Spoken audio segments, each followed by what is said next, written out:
Can do is more than just an attitude. Can do is extraordinary support in extraordinary times. It's the knowledge and expertise to harness opportunities. Can do is empowering you to get your plans back on track. Can do is Canaccord Genuity Wealth Management. Visit candowealth.com to see how we can help you build your wealth with confidence. Investment involves risk and you may not get back what you invest. It's not suitable for everyone. It's the week ending Saturday the 14th of May, and this is the Week Unwrapped. In the past 7 days, we've seen the UK agreeing to come to the aid of Sweden and Finland should either nation come under attack. US COVID deaths surpassing 1 million, the highest official toll in the world. And sex education star Ncuti Gatwa being announced as the next Doctor Who. But we're here to bring you some stories that passed under the radar this week. Big news not making headlines right now, but with repercussions for all our lives. I'm Olly Mann. Let's unwrap the week.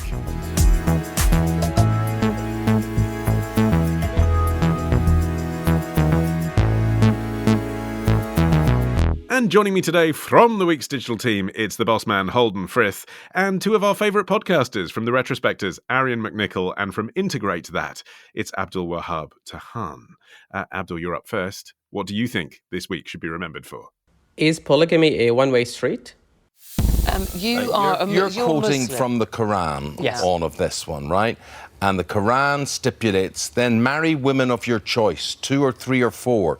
But if you fear that you shall not be able to deal justly, then only one. Yes. It doesn't say anything there about marrying them all at the same time. It probably means marry one, let her go, have another one after that. You're just interpreting the Quran to suit your business, aren't you? Not necessarily. It is referring to concurrent wives, but that's a really good argument if you were to just read that one phrase.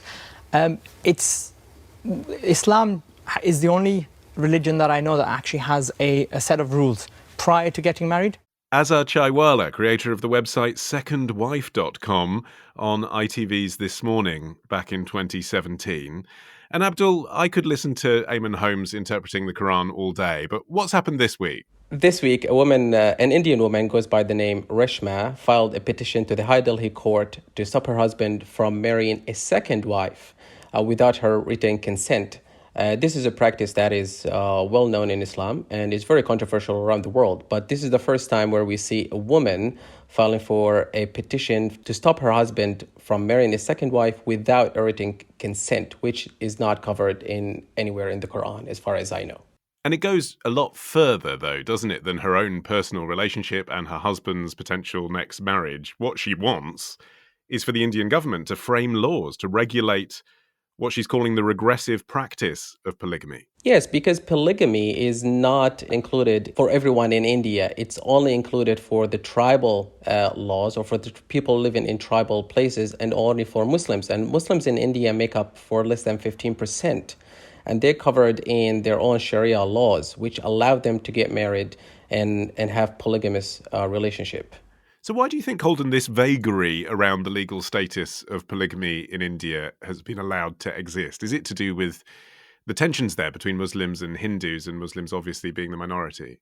Yeah, I think it has been part of India's traditionally relatively liberal and relatively secular approach to civil law, and in part to accommodate not only Muslims but these sort of traditional tribal communities that exist in some of the mountainous parts of the north of the country. And so there has been this sort of dual system where officially and under civil law polygamy is illegal, but then there have been these religious exemptions. And what's happening now is the government wants to do away with these exemptions and introduce a universal civil code that will apply to everyone regardless of religion. So might the time be right for that, Arion? Are Indian attitudes changing? I think that's a really complicated question because the whole business of the question that she's asking, her petition is asking to make changes to laws that allow for Muslims to have a sort of separate set of allowances in their marriage conditions and other parts of their lives as well. But it comes at a time when the country is obviously pretty deeply polarized along religious lines, and any efforts by the BJP, the ruling party, which is obviously Hindu nationalist, to make reforms in this direction will probably be considered as an attack by many within the Muslim community. So I think it's going to be a difficult thing to square at this moment in particular. And Abdul, you said that in your reading of the Quran, I mean, obviously none of us are Quranic scholars, but in your reading of the Quran, it isn't permitted or encouraged to have polygamy. But there certainly are Muslims who believe that it is. And, you know, there have been some high-profile examples, haven't there? Yeah, including my uncle, who is a scholar and who writes books for universities. And yes, it is. It's written in the Quran. It's not encouraged in the Quran. It doesn't say everyone should have 4 wives, but we are allowed to marry up to 4 wives. A lot of people would interpret it that back in the time when this was introduced, when this verse was introduced in Islam, people thought that this applies only to marrying orphans and widows, because there were a lot of widows and a lot of orphans back at the time because of the war when you go and invade another tribe, and then you would take up their women, and a lot of women lose their husbands, so you can marry a second or a third or a 4th wife. But that's not explicitly written. See, I mean, you get then, don't you, to the kind of debate you have over halal meat, well, and kosher meat, actually, that, you know, there's a sense that it was a common sense guideline at the time. You know, you didn't want to leave behind a load of widows and orphans, so you encouraged it. But the problem is, once it's in the holy book, it's the word of God. You can't really go around picking and choosing and saying, well, that bit doesn't matter anymore. That was just a rule from the time. No, you cannot really pick and choose, but what's written in the Quran, then people take it that this applies to everyone in any time. It doesn't apply just for that time, and doesn't only apply for marrying orphans and widows. And nowadays, when a lot of people marry another wife or take on another wife, they go for a younger generation, for a young, what we call in English, I think, a trophy wife. And that's the reality. But to be honest with you, I know a number of my uncle's wife, the first ones, they were very happy that my uncle got married the second time because they get to see him less and they don't have to put up with him for a long time. Now, I'm not saying this is a good thing. I'm just saying some women, agree because that means quality time for them. It also means as well, doesn't it, that a man can have more children? Because, obviously there's a physical limit to how many children women are either able or prepared to have. And so there's this sense that their name can carry on. They're going to have 1,000 grandchildren if they have multiple wives. Yes, in the BBC's coverage of this story, they spoke to a guy called S.Y. Qureshi, who's a former chief election commissioner and also a scholar of Islam. And he says the motivation in India for even considering some sort of change to the law is this concern that Muslims, in having multiple wives, will then have numerous children, which he said will eventually lead to Muslims outnumbering Hindus. But that, he said, is simply not the case. Only 14% of India's 1.3 billion people are Muslim, whereas Hindus make up 80%. So this just isn't a change that's going to happen in that way. But he said that may be the concern that a lot of people hold for why the issue of Muslims marrying multiple wives might need to be brought under control in their view. This is really about women's rights, though, isn't it, Holden? I mean, I know that's a difficult question to ask when it just so happens that this week there's four men sitting around discussing the stories on this week's panel. But there we are. That's who we have this week. But it's the case, isn't it, that, we've seen growing representations for women's rights in India. You saw all of those rape cases and people coming out, the kind of India's Me Too movement that we've talked about on the show as well. This is all part of that, isn't it? Some women, like Abdul said, might actually be content for their husbands to have second and third wives. But clearly some women were being abused or were feeling that they had no choice in the matter. They married monogamously and then the husband turns around and takes a younger bride. There's certainly a growing movement for women's rights in India and a strong sense that in the legal system generally, whether that's family law or whether it's laws about rape and sexual harassment, women often end up getting a pretty poor deal from the Indian legal system. And so I think there's really a kind of confluence of two movements that are slightly at odds here, one of which being this sort of progressive movement trying to improve the status of women in India, but that's also being harnessed to this sort of the growing anti-Muslim sentiment that Arion mentioned, and the fact that Narendra Modi and the BJP is quite happy to advance this kind of legislation is, I think, a symptom of the fact that polygamy tends to be associated most with Muslims in India, even though actually the last comprehensive survey, which was conducted in 2005-2006, found that there wasn't a great differentiation according to religion. It found 2.5% of Indian Muslims were in polygamous marriages, along with 2.1% of Christians and 1.7% of Hindus. And given that there are far more Hindus than Muslims in India, that would mean that most of the people in polygamous relationships were in fact Hindus. I wonder, though, Arion, whether there's actually will in the Western world to lecture the rest of the world on this, because not polygamy, but polyamory is, if you believe the internet, becoming substantially more popular, isn't it? People taking multiple partners, not inside a marriage, but just all the time. Yes, I mean, the statistic that I found was from the Pew Research Center, who had a 2019 report on polygamous households, and they said that around 2% of the global population currently lives in some sort of polygamous situation. So it's still not very common, and even in the countries where it is allowed, it's usually regulated quite closely. I think that countries are cautious about lecturing one another on these sorts of questions in general, because anytime you start talking about it, you stray into, cultural and religious and social territory that is quite complex and often quite specific to each region of the world. But I think this is an issue that's on people's radar. It's just a question of to what extent you're able to talk about it with one another internationally. Yeah, but I'm talking about sexual freedom as well, Abdul. I mean, it would be difficult for America, for example, to turn around to India and say this shouldn't be allowed, because there are, as I say, if you believe what you hear on the internet, plenty of couples now that are living as 3s and 4s, people who have open relationships. And so, there could be an argument that actually in India it gets formalized in a marriage contract.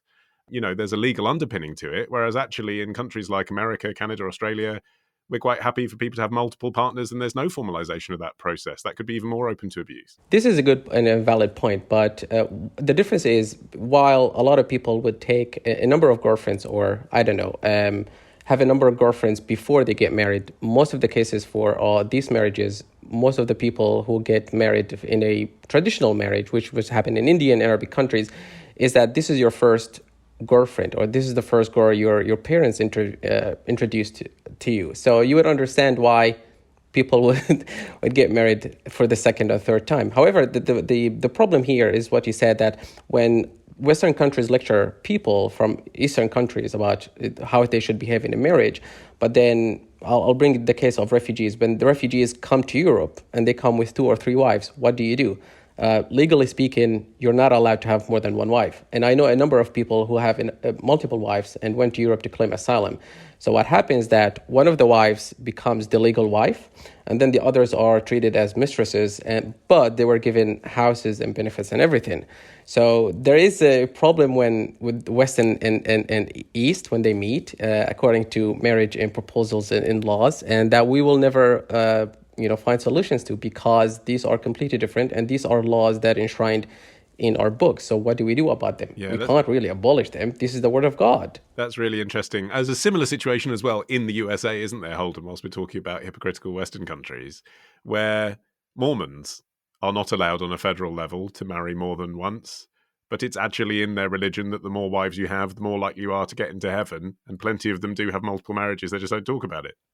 Yeah, I think that sort of goes to show that marriage has always been this institution that kind of straddles religion and state regulation, and also kind of the general organization of society. And you kind of, as is often the case with this podcast, it's very easy to tip into various wormholes, one of which being the way in which hunter-gatherer societies tend to follow a form of polyandry, where one woman has multiple husbands, but then as agriculture settled in, it went to polygyny, which is the sort of polygamy we're talking about, with one man having multiple wives. And then agriculture led us towards this situation which has become the norm in the West, at least, and across most of the world, where one husband has one wife.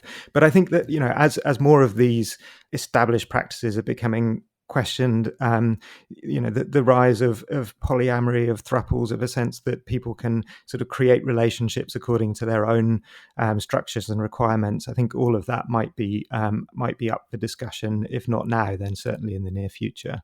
I think it's worth also bearing in mind exactly what Reshma, the woman who brought this petition, is asking for in the first place, which is that she's, first of all, proposing that husbands should be required that they can provide equal treatment for their various wives if they are to be able to take on further wives. And she also was basically saying that men should only be allowed to take another wife in exceptional circumstances as outlined in the Quran. So she's not asking for the state in India to regulate a uniform law. She's asking for basically Islamic law to be adhered to properly. So I think that's worth considering. It's almost as if trying to make modern laws compatible with a thousands-year-old book is complicated. All right, Arion, you'll be up next after this. Can do is more than just an attitude. Can do is extraordinary support in extraordinary times. It's the knowledge and expertise to harness opportunities. Can do is empowering you to get your plans back on track. Can do is Canaccord Genuity Wealth Management. Visit candowealth.com to see how we can help you build your wealth with confidence. Investment involves risk and you may not get back what you invest. It's not suitable for everyone.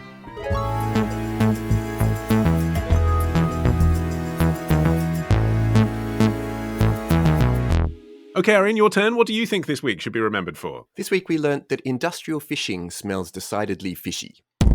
At dawn, our small boats are on their way to observe how the ship operates. It's scary to watch. The size of the net, the giant vacuum that sucks up the fish from the net and sends it straight to the fish holds. All these birds diving on the net to try and catch pieces of leftover fish scraps also sometimes get caught up in the process. This is the true face of industrial fishing.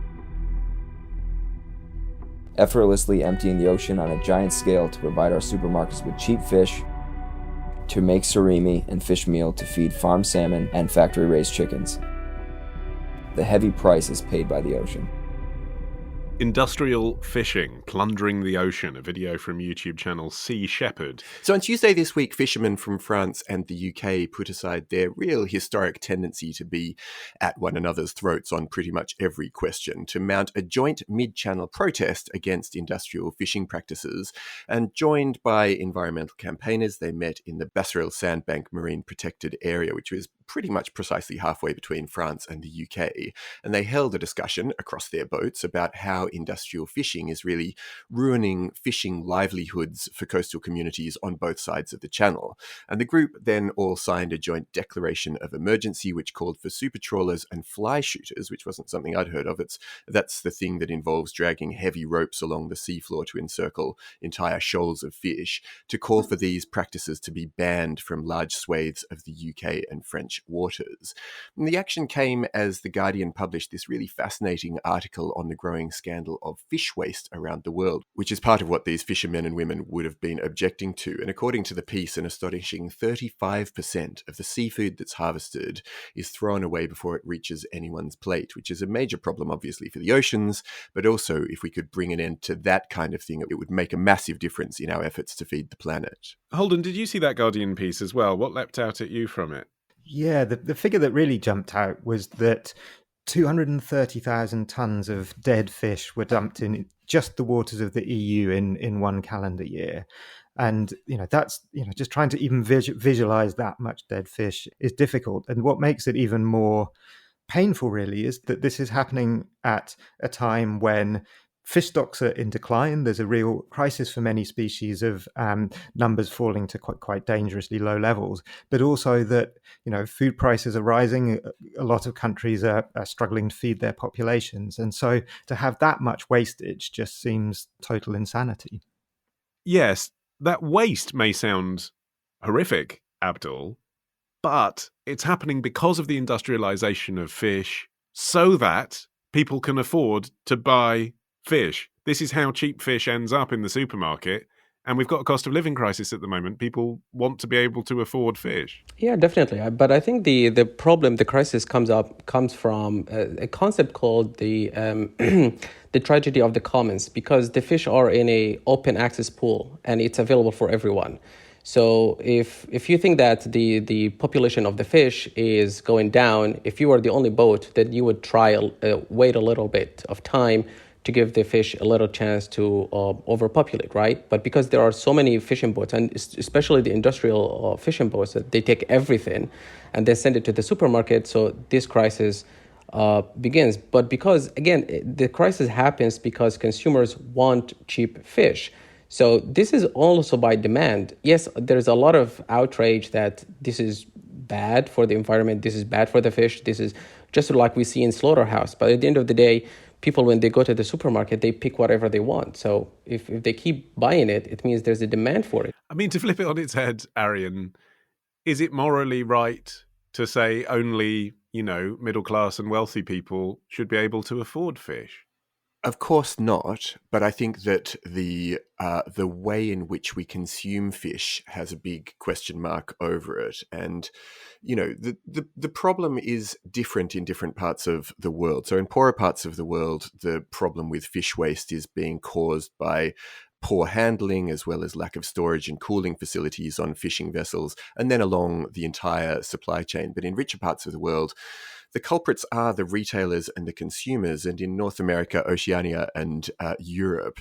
The problem is our tendency to prioritize fresh fish, which obviously spoils very quickly, and retailers have been found to be responsible for about 16% of wasted seafood in the US, while 63% is down to consumers putting uneaten fish in the bin. So I think that the question is, in parts of the world where we are currently consuming fish that is going to perish very quickly, could we consume it in different formats? Particularly, could we sell more frozen fish, thereby preventing this whole issue of almost instantaneous spoilage once people actually take it home and then put it in their fridges in the first place?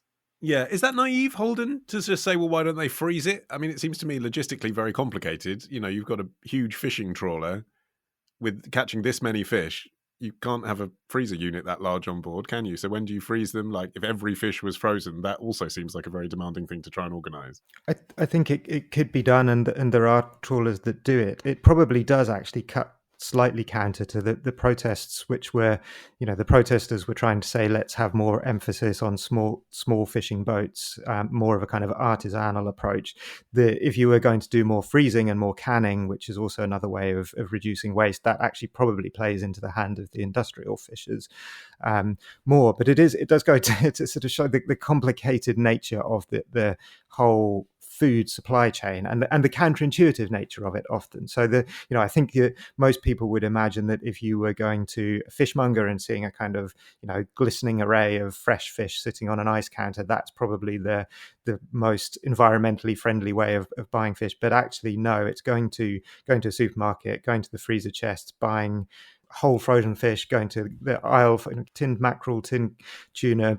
These are all very low emissions, very efficient, very good for the environment ways of feeding yourself with, sort of good, cheap sources of protein. And yet capitalism, Abdul, has encouraged supermarkets also to prioritise the fresh fish. I presume because there's a bigger profit margin on it. It's not like they don't have the frozen fish. So that even in the supermarket, they encourage us and educate us. Go to the fish aisle and get the freshest one you can, the biggest one you can, the nicest looking one you can. Yeah, that's true. That's completely true. And that's what happened, I think, in Canada when they were, the politicians didn't really care about the efforts put and the catch. And there is a correlation between the efforts put and catch. If you put a lot of efforts and you catch very few fish, it means the fish was depopulating. But the politicians there didn't really care because they only cared about profit. And then after a couple of years, now we know that Canada has banned fishing cod for the next 20 years. I think that was back in 2011 or 2012. They've banned catching cod because the number of cod really, really dropped. So this really hurt the profit of the companies, especially the small boats, and the bigger boats are responsible for that. But what we need here in the UK, I think, similar initiative. That's why we can see that the boats from both sides, England and France, were met in the middle in Belgium somehow in order to support each other and pick up what's left of the pie, let's say, and the fish pie. what's left of the fish pie? Yes. I mean, finally, Arion, do you think that this sort of unholy union of French and British fishermen who don't tend, as you suggested earlier, to agree on most things, and Greenpeace, many of whose members, I guess, would be vegan, is going to be enough to actually change policy in this part of the world? I think so. I think at least there is an obvious appetite for change. And last month, the UK government banned bottom trawling in 4 UK protected areas. And campaigners kind of say, well, this is great, but the government really just needs to act more swiftly. And Greenpeace said during this action that at the end of the year, there's a great opportunity to bring industrial fishing in UK waters under control when the fishing licenses for all vessels come up for review. And the Department for Environment, Food and Rural Affairs, DEFRA, said, has pretty much acknowledged that this is a good opportunity to crack down on the kinds of fishing that these fishers were objecting to with their protests. So I think that we do have both the opportunity and also there's, to borrow another metaphor, wind in the sails of this argument. So I think that we are going to see change in this regard. That's actually another unexpected alliance, because you have Greenpeace, who are effectively arguing for the same sort of measures that the Conservative backbench Brexiteers want, in that they're calling on the government to go further in excluding EU fishers from UK waters and establish a different regulatory regime here. Yeah, but what's that got to do with the price of fish? I've been waiting 6 years to legitimately ask that. Holden, you're next after this.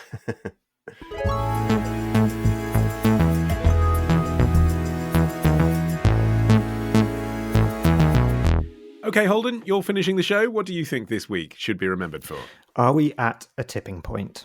So here's the situation. I'm at Outback Steakhouse. I've ordered 10 steaks. I've got it coming out curb service. I'm just picking it up and going. And the question is, how much do I tip for curb pickup? It's not something I do very often, and this is going to be a sizable bill. We're talking well over $200. So am I going to give them a $40+ tip for simply bringing my food out to my car? Guys, in this video, I'm going to talk about 5 tricky tipping situations. 5 tricky tipping situations. A video from YouTube channel Real Men, Real Style. Holden, one of your bookmark websites, obviously, but what's the story? The story springs from this week's Queen's speech, or rather it doesn't, in fact, because we're talking about what wasn't in it and had been expected to be.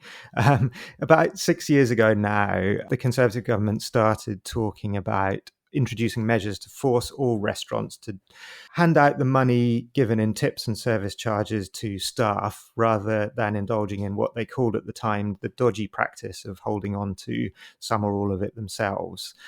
This has become more common as people have switched from paying their bills with cash to cards. But when the Queen's speech came and went, there was no sign of this bill in it, and it seems to have been quietly dropped. Quietly dropped because presumably, if you were to ask the individual Conservative MPs at their local hustings, they'd still support the idea of this bill. It just seems wrong, doesn't it? It seems wrong to most of the public that if you're tipping a server, the money doesn't go to them. Yeah, the government hasn't really explained itself yet about this. There have been other more pressing matters coming out of the Queen's speech.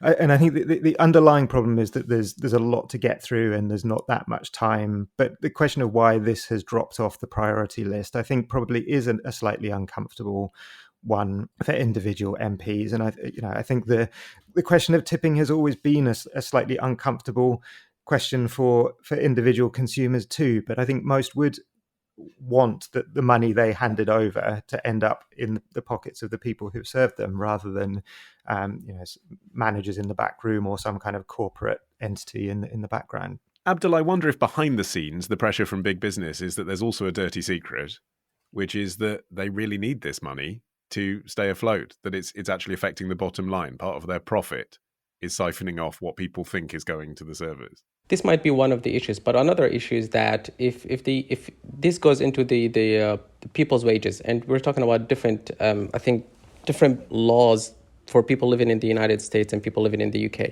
I was looking into the matter of why it's different in the United States, and in the United States, all the tipping goes to the servers, but they don't have any wage. They got a tip minimum wage, which they get paid $2.19 an hour. So, and pretty much all of this goes into tax. So they're living pretty much only on tips. So that is available in the United States. But in the UK here, I think it's a little bit different. And I think part of this money goes to support their minimum wage, because we don't allow a tip in minimum wage, I think, in the UK. So that is the difference. So these restaurants rely on this money to pay their salaries. Which is actually kind of a different way of saying the same thing, though, isn't it, Arion? Like, if you're using the money from tipping to pay your staff a living wage, that is arguably the same as paying them the federal minimum in the States and then saying they keep the tips. I suppose so. I wasn't actually familiar with that part of US law, but I think the question that's being asked here is whether the whole practice of tipping is ending up with the right people. And I think that there is concern often that, particularly here, I don't think it is the case in the US. I think that your tips go to the appropriate person. But I think the concern here is, particularly since everyone has shifted to paying cashlessly, and since the pandemic began, we're now approaching 80% of all UK tipping now being done by card, which really does make it much easier for businesses to hold on to tips. And cash tips are already protected by law, but I guess the thing that we're looking at here is some protection for the sorts of tips that are being offered in that cashless way.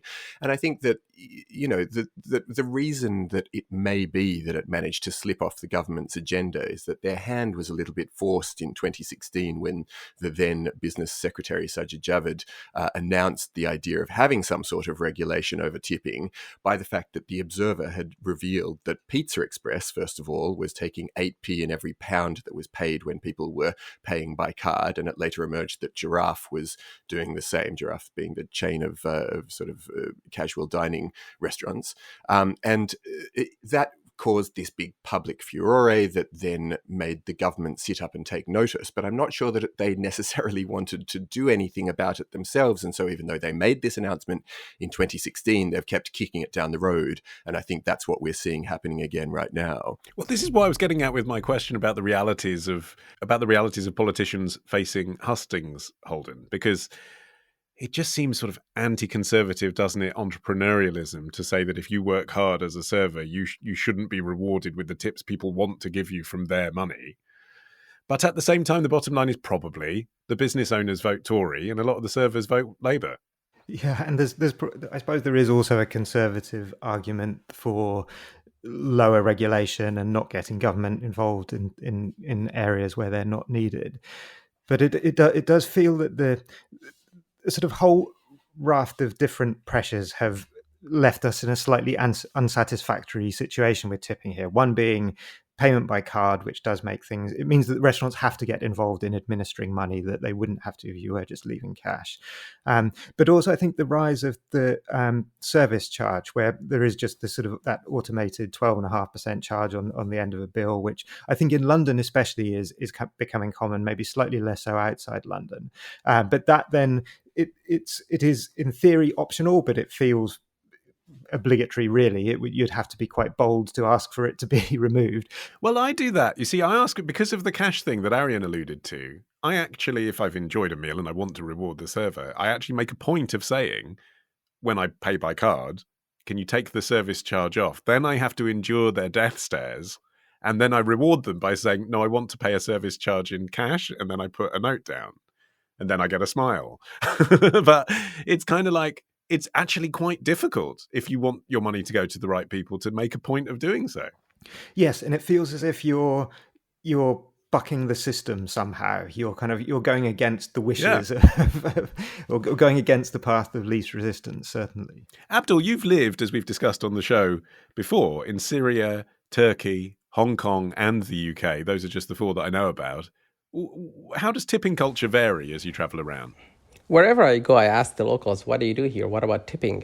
So I remember for the first time I visited the US, I was told that you need to tip at least 10%, and that's the lowest thing. And I was like, okay, because people there don't get any money, really. They live off your tips. But in the UK, in a lot of places, as you said, there's a service charge, so you don't have to pay.